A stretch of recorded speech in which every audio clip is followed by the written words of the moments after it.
Hello everyone, इस question को discuss करते हैं। इसमें अगर है विच इज और आर करेक्ट ग्राफ, मुझे करेक्ट ग्राफ बताने इनमें से कौन सा है। ठीक है, अब मैं देखो ए ऑप्शन की करके बात करता हूँ, फिर हमें पता जाए करेक्ट कौन सा नहीं है।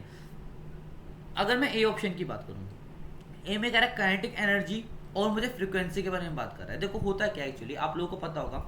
मान लो मेरे पास एक मेटल सरफेस है, ठीक है। आपने उसके ऊपर क्या करा, एक फोटोन फेंका जिसकी एनर्जी कितनी थी, एच न्यू नॉट थी। कितनी थी, एच न्यू नॉट थी। ठीक है, आपने सॉरी इस पे एच न्यू मान लेते हैं, इस पे एनर्जी कितनी है, एच न्यू है। आपने फोटोन फेंका तो क्या हुआ, इसमें से एक पार्टिकल मतलब इलेक्ट्रॉन निकलेगा, और इलेक्ट्रॉन निकलेगा उसी को का एनर्जी की पर्टिकुलर इतनी एनर्जी लेके तो निकलेगा तो एच न्यू नॉट होती है। और जब वो इलेक्ट्रॉन मान लो आपने ज़्यादा एनर्जी फेंकी तो कुछ एनर्जी तो उसने निकलने में यूज़ कर ली, और बाकी एनर्जी क्या करे, अपनी निकल मूव करने एनर्जी कर ली, मतलब काइनेटिक एनर्जी के लिए यूज़ कर ली। मतलब मैं कहता हूँ जो एच न्यू है वो किस में यूज़ हो गया, एक तो एच न्यू नॉट उसकी थ्रेशोल्ड फ्रीक्वेंसी के लिए यूज़ हो गया, और यूज हो गया अपना कैसा बचाओ जो एनर्जी थी वो काइनेटिक एनर्जी के लिए यूज़ कर ली। जैसे मान लो मैंने 50 जूल एनर्जी ली, लेट्स सपोज सिंपल लैंग्वेज में बात करें, 50 जूल एनर्जी ली।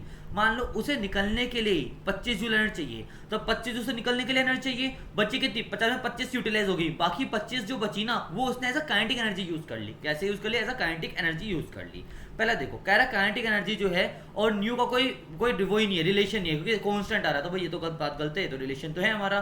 तो क्या कह सकते हैं, अगर मैं काइनेटिक एनर्जी और एच इसका निकल रिलेशन, तो क्या है, kinetic energy is equal to h nu minus h nu naught. तो देखो यहाँ पे कह रहा है रिलेशन नहीं है, तो ये तो बात क्या हो गई, गलत हो गई स्टेटमेंट, तो ये तो गलत है। बी की बात करूँ, काइनेटिक एनर्जी और न्यू का, तो देखो आपको दिख रहा है फॉर्म, ये y is equal to m x minus c r है। अगर ग्राफ बनाना चाहो तो कैसे बनेगा, आपको पता है y है, y पे काइनेटिक एनर्जी आ जाएगा, x पे क्या है, न्यू है, और आपका इंटरसेप्ट नेगेटिव में है, नेगेटिव मतलब यहाँ से कहीं चालू हो रहा होगा, तो आपका ग्राफ इस तरीके से बन के आएगा। तो देखो क्या दे रखा है ग्राफ, बिल्कुल दे रखा है बी में, वो तुम्हारा नेगेटिव वाला पार्ट इंक्लूड नहीं किया, लेकिन न्यू से तो इंक्लूड कर रहा है ना यहाँ पे, तो मेरा क्या हो जाएगा, बी ऑप्शन ठीक हो जाएगा।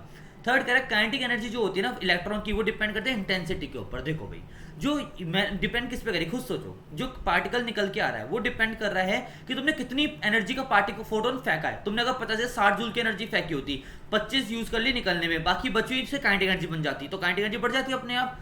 तो देखो जो मतलब जो एनर्जी लग रही है वो डिपेंड करती है, जो एनर्जी है, ये इसका फॉर्मूला होता है E is equal to h c by lambda, या मैं कहूँ मैं सीधा एच न्यू क्या कह सकता हूँ, इसमें एच न्यू कह दूँ, अगर h c by lambda h nu, तो मतलब मैं कह सकता हूँ कि डिपेंड करते हैं फ्रीक्वेंसी के ऊपर, ना कि आपके इंटेंसिटी के ऊपर कोई डिपेंड नहीं करती ये जो वेलोसिटी होती है। तो देखो इसने कहा है काइनेटिक एनर्जी इलेक्ट्रॉन जो है इंटेंसिटी हो, जैसे इंटेंसिटी ऑफ लाइट चेंज हो रही है, काइनेटिक एनर्जी कांस्टेंट है। हाँ भाई ये बात बिल्कुल सही है, क्योंकि मैंने अभी बताया जो काइनेटिक एनर्जी होती है वो इंटेंसिटी के ऊपर डिपेंड नहीं करती, किसके ऊपर डिपेंड करते हैं, सिर्फ और सिर्फ फ्रीक्वेंसी के ऊपर डिपेंड करते हैं। तो ऑप्शन क्या हो जाएगा, गलत हो जाएगा। तो सॉरी ये ऑप्शन क्या हो जाएगा, सही हो जाएगा, इसमें कहा यही है इंटेंसिटी पर डिपेंड जो है काइनेटिक एनर्जी नहीं कर रही है। ठीक है, ऑप्शन नंबर डी की बात करूँ, काइनेटिक एनर्जी और लैम्डा।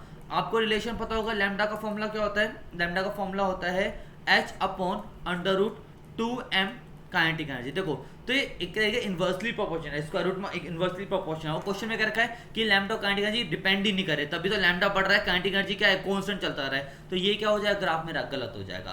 तो ऑप्शन नंबर कौन कौन से करेक्ट हो गए मेरे, ऑप्शन नंबर बी और ऑप्शन नंबर सी क्या हो गए मेरे करेक्ट, क्योंकि ये दोनों करेक्ट ग्राफ दे रखे थे। बाकी option number A and option number D क्या है मेरे इनकरेक्ट है। ओके।